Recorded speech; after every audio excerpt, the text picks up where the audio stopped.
Matius 21 mulai ayat yang ke-28. Kita lihat bersama, kita baca secara bergantian ya. Ayat 21, Matius 21 ayat 28. Kita melihat ya apa kata Papa, bekerjalah di sana.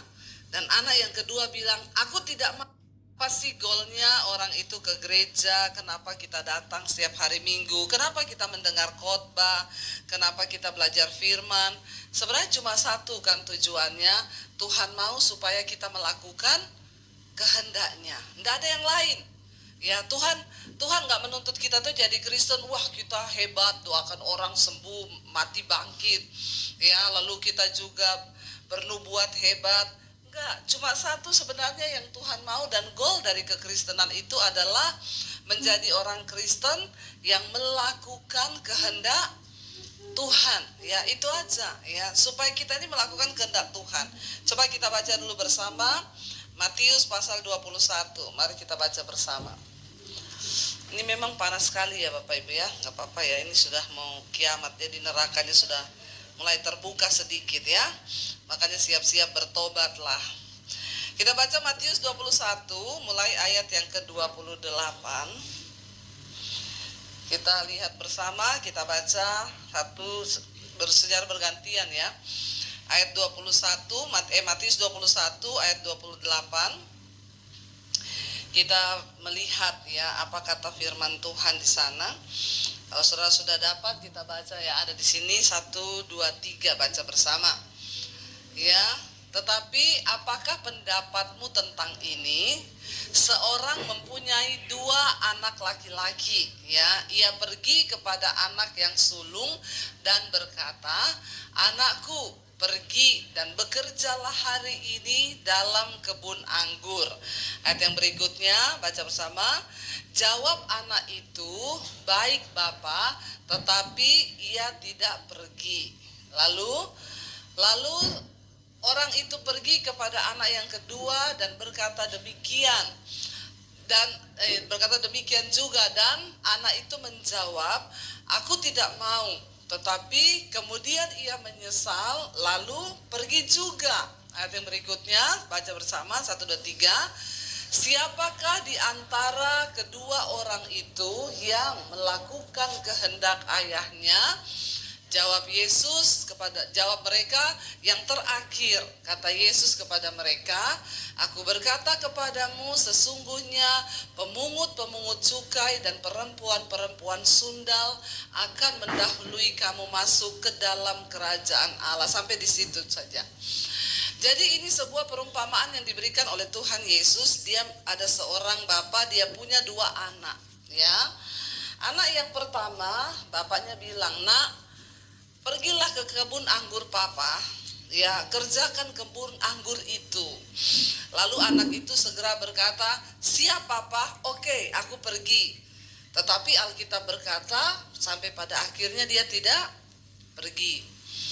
Lalu yang kedua, anak yang kedua, bapaknya pergi dengan perkataan yang sama. Dia bilang, nak, kamu pergi ke kebun anggurnya papa, bekerjalah di sana. Dan anak yang kedua bilang, aku tidak mau. Tapi ketika dia merenung, dia menyesal. Lalu dia bilang, aku akan pergi. Dan akhirnya anak yang kedua itu pergi dan dia bekerja di kebun anggur bapaknya. Lalu Yesus bertanya kepada mereka, menurut kalian, dari antara 2 orang anak ini, manakah yang melakukan kehendak bapaknya? Anak yang pertama yang langsung berkata, oke, saya pergi, tapi dia tidak pergi. Atau anak yang kedua yang berkata, aku tidak mau papa, tapi akhirnya dia pergi. Mereka menjawab, itu adalah anak yang kedua. Bapak Ibu, ini adalah gambaran dari kekristenan hari-hari ini. Banyak orang berkata, ya, ketika mendengar firman, yes, ya, bahkan mungkin setiap hari Minggu kita duduk di gereja, kita mendengarkan firman. Ya, dan kita berkata yes, tapi waktu pulang kita lupakan firman itu, kita tidak melakukan apa-apa. Sebaliknya, banyak orang yang mungkin kita lihat di luar sana, mereka nggak ke gereja, mereka hidup dalam dosa, Tapi ketika satu kali Tuhan memanggil mereka, mereka bertobat dan berkata, yes Tuhan, aku mau melakukan kehendak-Mu. Kira-kira yang mana yang diselamatkan? Yang duduk di gereja setiap hari Minggu tapi tidak melakukan apa-apa? Atau orang-orang yang ada di luar sana yang akhirnya berkata, ya Tuhan, aku mau bertobat dan aku mau melakukan kehendak-Mu. Yesus berkata kepada mereka, sesungguhnya aku berkata kepadamu, pemungut-pemungut cukai, perempuan-perempuan sundal akan mendahului kamu masuk ke dalam kerajaan Allah. Ayat ini keras bagi setiap kita harusnya ya, dan ini menjadi tamparan bagi kita. Jangan merasa cukup aman dengan engkau duduk di gereja setiap hari Minggu. Ya, jangan merasa cukup aman dengan kita menjadi orang Kristen. Mungkin kita pelayanan. Ya. Saya mau kasih tahu buat setiap kita di sini. Ya, saya lihat penari-penarinya hebat di sini, luar biasa. Tapi kalau engkau menari dan engkau tidak hidup dalam kekudusan, tidak ada apa-apa tarianmu itu bagi Tuhan. Cuma bikin kotor-kotor ibadah saja. Amin. Yang terpenting adalah hidup kita ini yang melayani Tuhan, hidup yang taat kepada firman, hidup yang taat melakukan firman. Ya, jangan bangga loh. Mungkin kita bangga, wah saya tiap minggu itu jadi penari loh di gereja. Maaf anak-anak muda, kalau engkau tidak hidup dalam kekudusan, maka percuma semua yang engkau lakukan tiap hari Minggu itu. Ya, mending engkau tidak usah pelayanan daripada banyak pukulan. Apa yang dimaksud ayat ini? Ya, lebih baik orang yang ada di luar sana, para pelacur, pemungut cukai yang menurut pandangan kita mereka berdosa. Tapi ketika mereka terima panggilan Tuhan, mereka bertobat lalu berkata, yes Tuhan, aku mau taat. Mereka menangis, mereka tersungkur. Daripada orang yang kelihatannya duduk di gereja begini, tapi yang kepahitan tetap kepahitan. Halo? Nggak usah angkat tangan. Ya, buat apa engkau duduk di gereja dengerin firman tiap hari, tapi yang kepahitan tetap kepahitan. Yang selingkuh tetap selingkuh, yang bersinah tetap bersinah. Ya, maaf. Engkau tidak menghormati Tuhan. Dan apakah Tuhan senang kayak begitu? Enggak, kita kayak anak yang nomor 1, yang berkata kepada bapaknya, iya siap, aku berangkat untuk garap kebun anggurmu. Tapi ternyata dia enggak berangkat, dia enggak melakukan apa-apa. Ya, sebaliknya anak yang langsung berontak berkata, enggak, aku enggak mau. Tiba-tiba dia menyesal.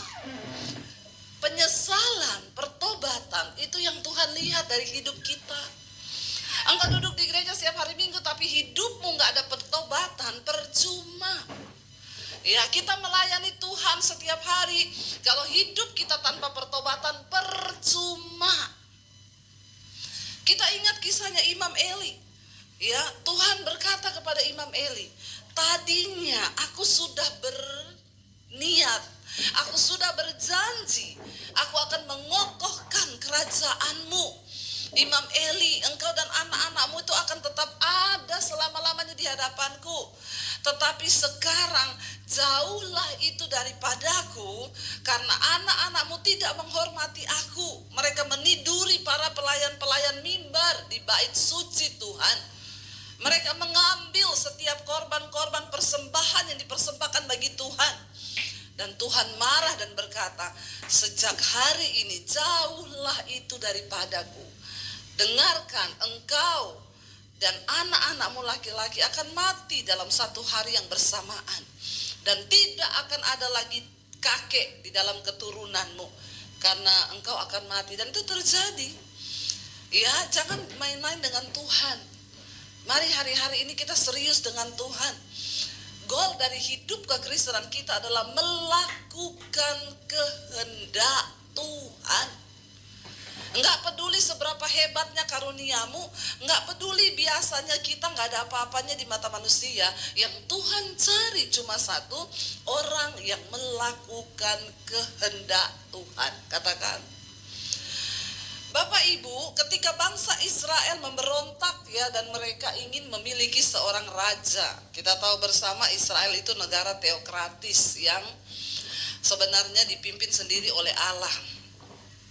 Tapi akhirnya mereka meminta kepada Samuel, mereka berkata, kami ingin raja yang memimpin kami seperti bangsa-bangsa lain, bangsa-bangsa kafir yang lain. yang mereka punya raja. Dan akhirnya Samuel menghadap kepada Tuhan. Samuel menjadi sedih. Tuhan berkata kepada Samuel, kamu tidak usah sedih, karena bukan engkau yang mereka tolak, tapi aku yang ditolak oleh bangsa ini. Kalau mereka meminta raja, silahkan. Lalu Tuhan akhirnya menyuruh Samuel untuk mengangkat Saul menjadi raja. Pada waktu itu Tuhan memilih Saul dan Tuhan memberi dia pengurapan. Saul diberikan pengurapan untuk menjadi raja atas Israel, dan akhirnya Saul memimpin bangsa Israel. Tapi sesuatu yang membuat Tuhan itu bersedih karena Saul melakukan sesuatu yang tidak berkenan kepada Tuhan, dan itu yang membuat akhirnya Tuhan langsung menurunkan dia dari tahtanya. Kita baca bersama 1 Samuel pasal yang ke-15. Judul perikopnya, Saul ditolak sebagai raja. 1 Samuel pasal 15, saya akan baca ayat yang pertama, saudara ayat yang kedua Kita baca bersama. Agak panjang pembacaan hari ini, tapi nggak apa-apa, kita baca Alkitab soalnya kalau di rumah nggak pada baca Alkitab. Saya tahu ini 1 Samuel pasal 15. Judul perikopnya, Saul ditolak sebagai raja. Berkatalah Samuel, ayat yang pertama, berkatalah Samuel kepada Saul, aku telah diutus oleh Tuhan untuk mengurapi engkau menjadi raja atas Israel, umatnya. Oleh sebab itu, dengarkanlah bunyi firman Tuhan. Ayat 2 baca saudara, 1, 2, 3. Beginilah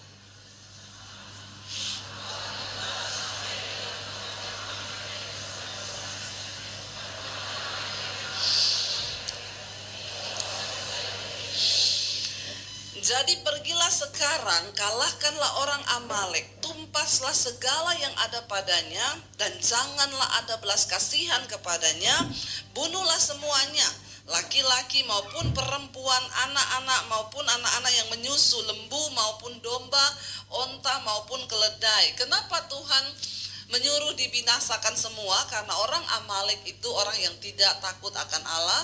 Mereka bangsa yang ganas, mereka menganiaya, mereka menyiksa orang, bahkan mereka ini selalu menghalangi bangsa Israel. Jadi Tuhan menyuruh pada waktu itu Saul sebagai raja untuk pergi menumpas habis baik semua keledai, onta dan semuanya. Ayat 4 baca bersama, 1, 2, 3. Lalu Saul memanggil rakyat berkumpul dan memeriksa barisan mereka di Telaim. Ada 200.000 orang pasukan berjalan kaki dan 10.000 orang Yehuda. Ayat 5, setelah Saul sampai ke kota orang Amalek, disuruhnyalah orang-orang menghadang di lembah. Berkatalah Saul kepada orang Keni, berangkatlah menjauhlah, pergilah dari tengah-tengah orang Amalek, supaya jangan kulenyapkan kamu bersama-sama dengan mereka. Bukankah kamu telah menunjukkan persahabatanmu kepada semua orang Israel ketika mereka pergi dari Mesir? Sesudah itu menjauhlah orang Keni dari tengah-tengah orang Amalek. Ayat 7. Saul memukul kala orang Amalek mulai dari Hawilas sampai ke Syur yang di sebelah timur Mesir. Agag raja orang Amalek ditangkapnya hidup-hidup, tetapi segenap rakyatnya ditumpasnya dengan mata pedang.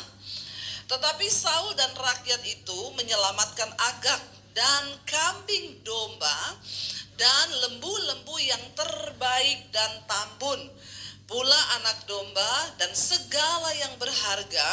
Tidak mau mereka menumpas semuanya itu, tetapi segala hewan yang tidak berharga dan yang buruk itulah yang ditumpas mereka.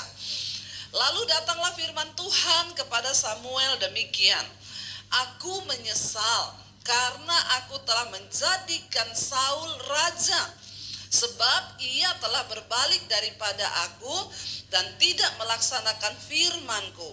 Maka sakit hatilah Samuel dan ia berseru-seru kepada Tuhan semalam-malaman. Tuhan sudah berfirman kepada Samuel, kasih tahu kepada Saul, pergi tumpas orang Amalek.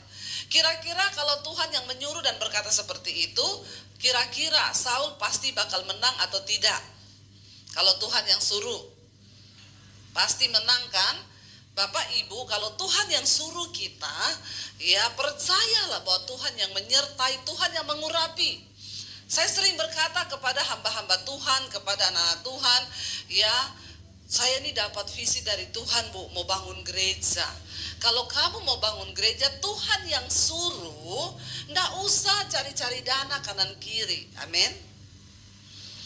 Bingung juga ya kalau Tuhan yang suruh terus nyusahin orang, ya itu Tuhan yang suruh atau lu yang mau? Kalau Tuhan yang suruh, maka pasti Tuhan yang menyediakan. Pasti ada jalannya, tidak usah kita coba tolong Tuhan. Orang Kristen sukanya banyak tolong Tuhan. Kalau Tuhan suruh ya jalan pakai iman. Ya saya suka ketawa kalau ketemu model-model hamba Tuhan, ya nanti datang ngaku-ngaku ngomong bawa suara Tuhan. Ya apalagi ada sekarang di Jakarta hamba Tuhan yang bernubuat, ketemu orang-orang kaya, dia bilang, Bu, Tuhan menyuruh ibu memberkati saya. Siapa yang suruh? Tuhan. Saya pernah di telepon orang dulu gitu, Ibu, tadi malam ibu khotbah di gereja saya kan, saya dapat suara Tuhan waktu ibu lagi khotbah. Tuhan bilang, ya hubungi Bu Debbie. Ya terus saya tanya, buat apa ya Bu? Jadi begini Bu, saya tuh kan ada utang 6 juta. Terus saya dengar suara Tuhan, langsung Tuhan suruh saya minta uang sama Ibu Debbie 6 juta. Saya bilang, oh makanya tadi malam juga saya dengar suara Tuhan kenceng. Apa Bu? Tuhan bilang, jangan dikasih. Bingung gak lu? Ngaku-ngaku bawa suara Tuhan, ya. Dia pikir cuma dia yang bisa dengar suara Tuhan. Saya juga bisa dengar suara Tuhan. Ya, kalau Tuhan yang menyuruh, maka pasti Tuhan yang menyertai, Tuhan yang memberi kemenangan. Waktu Tuhan menyuruh Saul maju, maka sudah pasti ya kemenangan itu akan diraih. Makanya Saul maju, tapi Tuhan berfirman, ya semua harus ditumpas, tidak boleh ada yang disisakan. Ketika Saul maju berperang, dia menumpas semua binatang kambing domba yang buruk, yang kurus, yang jelek ditumpas. Tapi yang tambun, yang gendut, kambing domba, yang seger, bahkan harta kekayaan yang lain tidak ditumpas. Lalu Tuhan berfirman kepada Samuel, saat itu juga aku menyesal. Jangan sampai dalam hidup kita ini Tuhan menyesal. Aku menyesal, Tuhan bilang sudah memberkati dia. Saya kasih dia duitnya tuh buat hura-hura, dia pakai untuk berzina, untuk melakukan segala kejahatan. Apapun yang Tuhan percayakan pada kita hari ini di tanganmu, itu bukan secara kebetulan, karena Tuhan punya rencana. Ya bukan hanya harta, termasuk kesehatan. Kalau Tuhan kasih engkau kesehatan, tubuhmu itu engkau pakai buat apa? Ya, saya kemarin ketemu seseorang, dia cerita kepada kita beberapa di situ, Bu, saya ini ya sering jatuh dalam dosa persinahan, kenajisan, Bu. Ya, tapi ya kalau di Morowali begini saya kuat sih, tapi kalau saya sudah pergi ke Jakarta, aduh, sudah masuk di hotel. Ya, aduh, saya pengen lagi begitu. Jadi masih jatuh terus sampai sekarang. Iya Bu. Ya. Saya cuma bilang hati-hati Pak. Tuhan beri engkau kesehatan, Tuhan beri engkau jabatan, Tuhan beri engkau berkat. Itu bukan untuk engkau salah gunakan.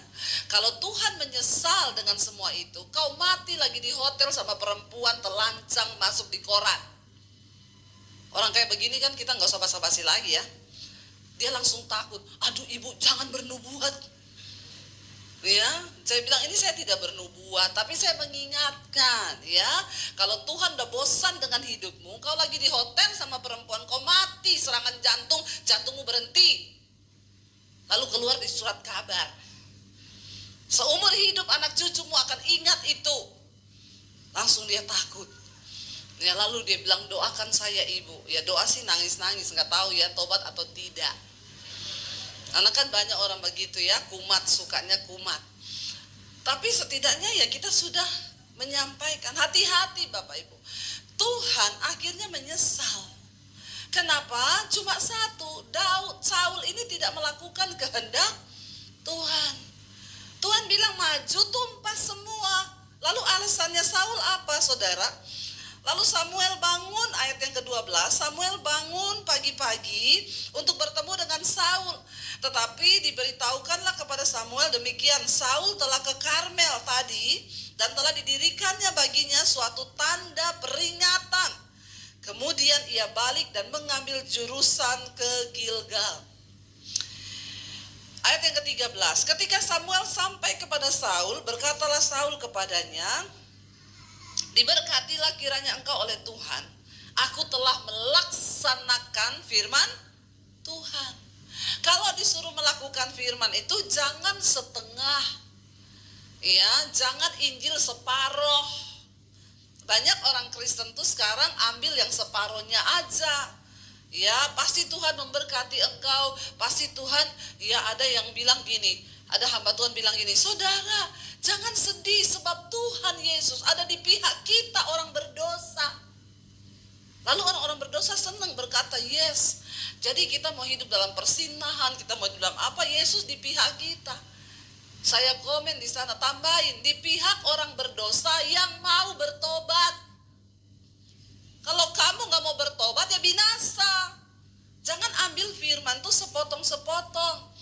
Ya, mintalah apa saja engkau kehendaki, maka Tuhan pasti akan memberikannya. Ayat di depannya, jadi kalau engkau tinggal di dalamku dan firmanku tinggal di dalammu, maka mintalah apa saja, Tuhan akan memberikan. Tapi syaratnya tinggal di dalamku dan firmanku ada di dalam kamu. Maka mintalah apa saja, itu baru ada terusannya. Alkitab firman Tuhan itu selalu ada sebab dan akibat. Ya, Saul berkata dengan pede, siap, aku sudah melakukan firman. Dia sudah melakukan firman yang mana? Yang Tuhan suruh, majulah, tumpaslah orang Amalek, berperanglah. Tapi yang belakangnya Tuhan bilang, tumpas habis, jangan ada yang disisakan, itu dia tidak lakukan. Kalau hari ini kita dipanggil oleh Tuhan untuk menjadi orang percaya, jangan setengah-setengah jadi orang Kristen. Ya, engkau jadi orang Kristen total semuanya. Tuhan suruh mengampuni, ampuni. Jangan kau bilang, gak bisa, Tuhan tuh terlalu sakit. Kalau soal perpuluhan sih saya taat ya, tapi soal mengampuni, aduh tunggu dulu ya. Gak ada, Tuhan begitu. Engkau taat 100%. Supaya jangan seperti Saul, dia berkata kepada Samuel dengan pedenya, ya aku sudah melaksanakan firman Tuhan, ayat 14. Tetapi kata Samuel, kalau begitu, apakah bunyi kambing domba yang sampai ke telingaku ini, dan bunyi lembu-lembu yang kudengar itu? Karena ada suara lembu yang dia bawa jadi jarahan. Jawab Saul, semuanya itu dibawa daripada orang Amalek, sebab ya rakyat menyelamatkan kambing domba dan lembu-lembu yang terbaik dengan maksud untuk apa? Mempersembahkan korban kepada Tuhan Allahmu, tetapi selebihnya kami tumpas. Ini Saul ini kurang ajar, saudara. Sudah salah pakai alasan lagi. Kenapa kami ambil itu kambing domba, untuk apa? Kami mau persembahkan korban. Alasannya rohani sekali ya. Rohani, banyak hari-hari ini orang tuh pakai alasan rohani, padahal roh halus. Ya, jangan mau pakai alasan rohani padahal roh halus. Ya, hati-hati. Nggak ada ibu-ibu datang sama saya, Bu, suami saya selingkuh sama janda. Saya suruh dia putus. Dia bilang gini, kamu tahu Alkitab nggak? Yesus berkata, kita ini harus memperhatikan janda-janda, mengasihi janda-janda. Ya, saya bilang, oh luar biasa. Nanti kalau saya tinggalin dia, siapa yang kasih makan dia sama anaknya? Berarti kamu tuh nggak punya kasih. Saya bilang sama ibu itu, bilang sama suamimu, mengasihi janda-janda tua, bukan janda. Mengasihi janda tua itu ibadah, mengasihi janda muda itu nafsu. Hati-hati. Ya, pakai ayat lagi ngomong begitu. Hati-hati loh ya, bertobat.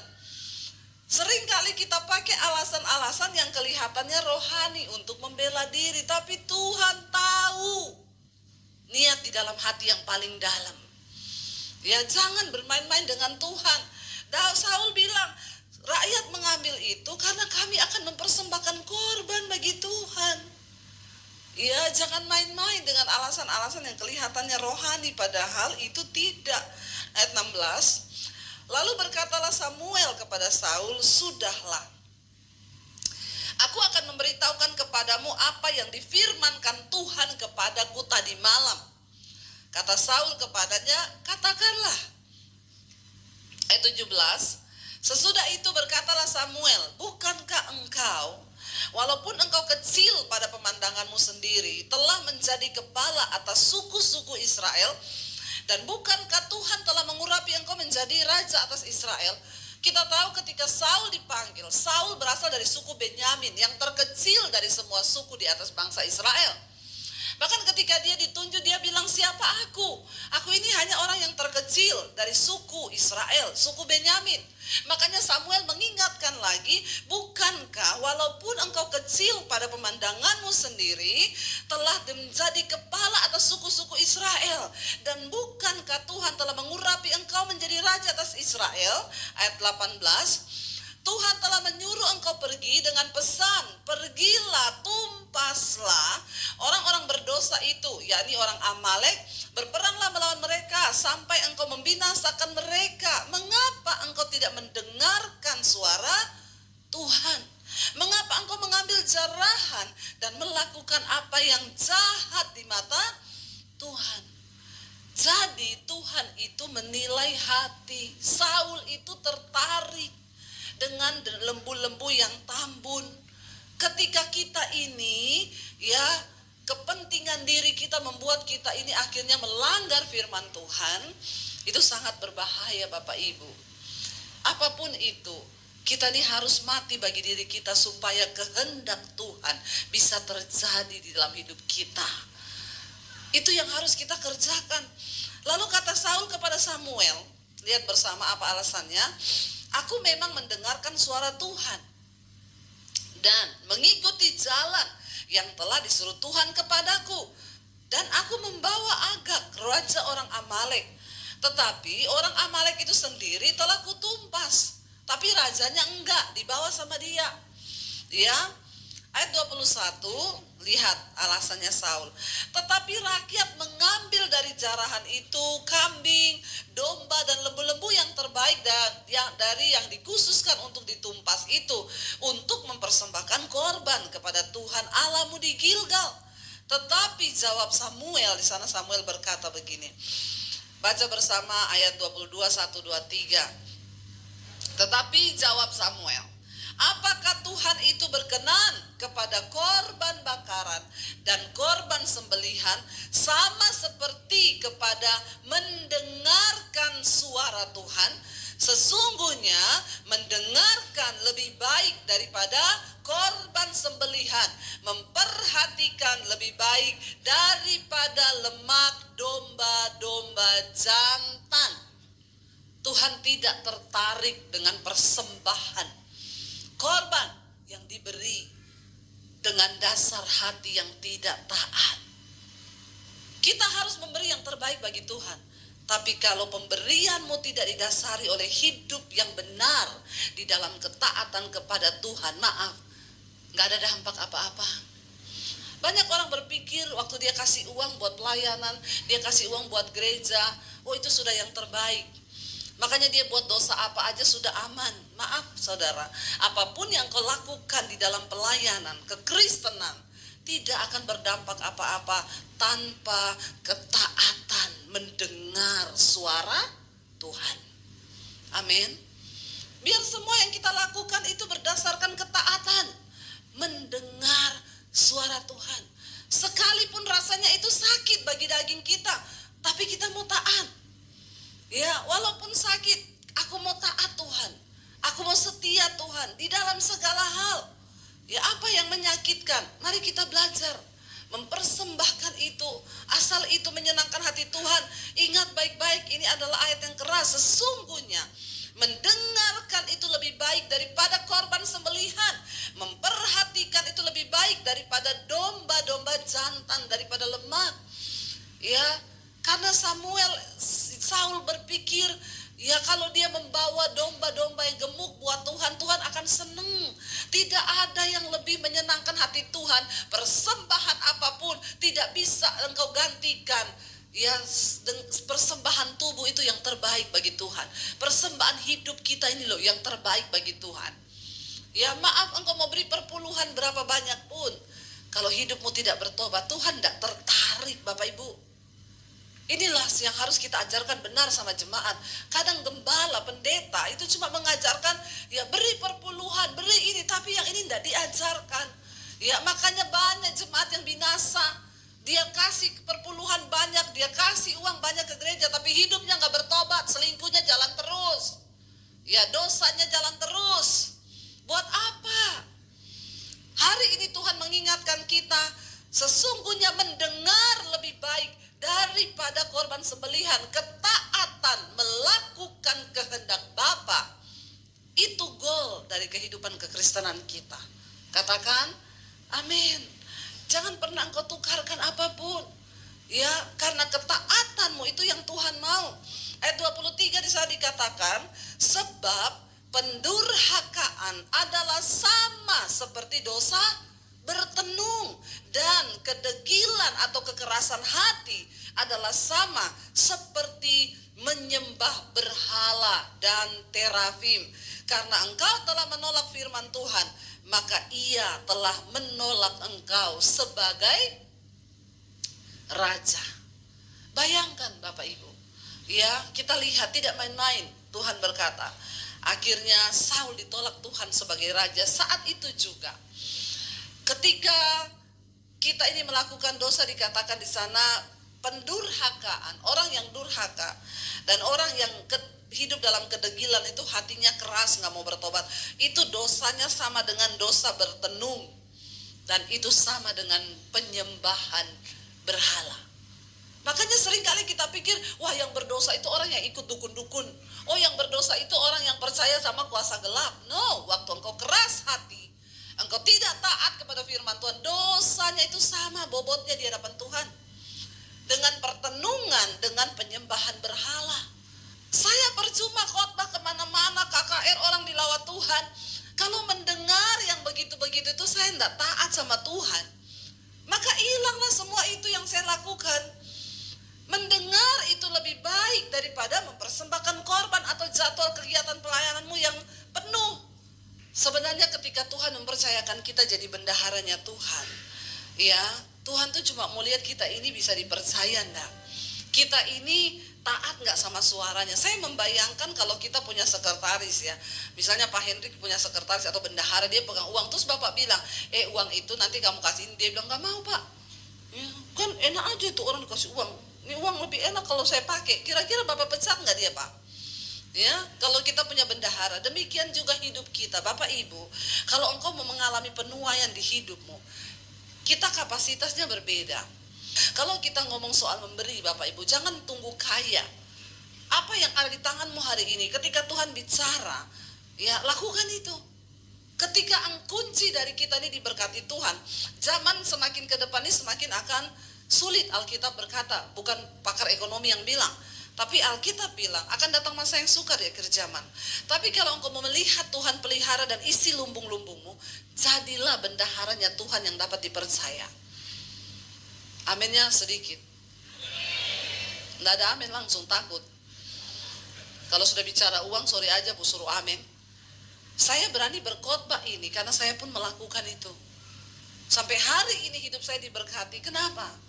Karena saya percaya waktu kita menjadi bendaharanya Tuhan, ya kita dipakai Tuhan. Ya, saya kemarin ngobrol sama Bu Emi banyak ya di pesawat.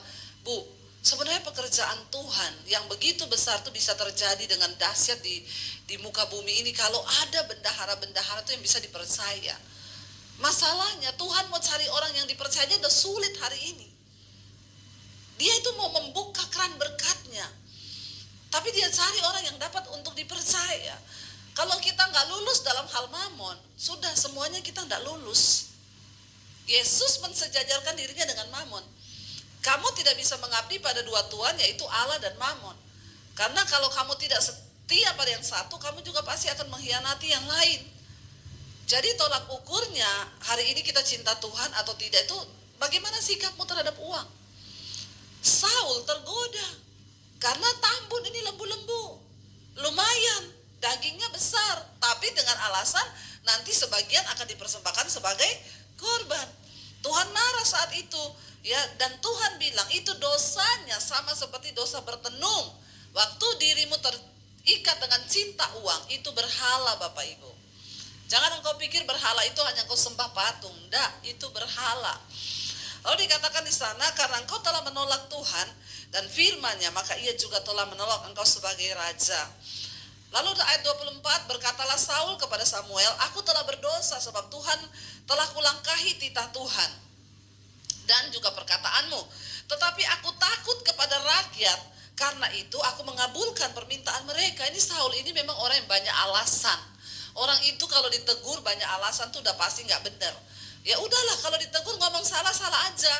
Yang pertama kan mau persembahkan korban untuk Tuhan. Yang kedua, soalnya saya didesak rakyat. Saya takut nanti kalau rakyat nanti ngomong begini. Ya orang kalau disalahin atau ditegur banyak alasan, udah pasti 100% dia tuh salah. Memang benar salah. Ya kalau memang dia benar ya sudahlah, ngakui aja, aku minta ampun, aku minta maaf, ya ini memang salahku. Nunjuk orang lain lagi, ini gara-gara rakyat, saya juga tidak bisa menolak permintaan mereka, sebab nanti saya takut kalau mereka tidak mendukung saya dan lain sebagainya. Ayat 25, maka sekarang dia bilang, ampunilah kiranya dosaku. Lalu dia bujuk Samuel, kembalilah bersama-sama dengan aku, maka aku akan sujud menyembah kepada Tuhan. Niatnya apa? Bukan karena bertobat, dia takut kehilangan ya jabatannya sebagai raja. Makanya dia bilang, Samuel ikut dengan aku. Tetapi jawab Samuel kepada Saul, aku tidak akan kembali bersama-sama dengan engkau, sebab engkau telah menolak firman Tuhan. Sebab itu Tuhan telah menolak engkau. Siapa yang menolak firman Tuhan, maka Tuhan juga akan menolak engkau. Inti dari kekristenan itu adalah kita taat melakukan firman Tuhan. Jangan menolak firman Tuhan. Ya, jangan pernah menolak. Sekalipun itu berat, sekalipun itu tidak enak, terima firman Tuhan itu dengan hati yang lembut. Dan kita tahu bersama, akhirnya setelah itu kisahnya, roh Tuhan meninggalkan Saul, dan Saul diganggu oleh roh jahat yang daripada Tuhan.